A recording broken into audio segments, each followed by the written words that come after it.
Hi Ganesha, happy Vinayaka Chavithi. Happy Vinayaka Chavithi నాయన. ఎవరు మాట్లాడేది? నేనే నాయన, నీ వినాయకుణ్ణి.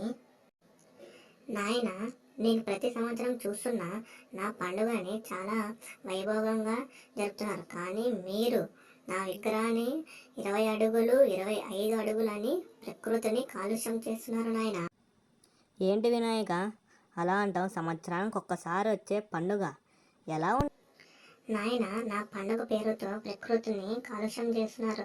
అలాగే సముద్రంలో ఉన్న ఎన్నో జీవరాశులు, మీరు నా విగ్రహానికి వాడే కెమికల్ వల్ల ఎన్నో జీవరాశులు చనిపోతున్నాయి.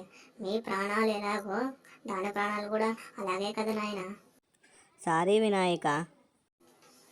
చూడు నాయన, పిడుగులంత పసుపు ముద్దలో నన్ను భావించి మనసు పూర్తిగా దండం పెట్టుకో చాలు. ప్రతి సంవత్సరం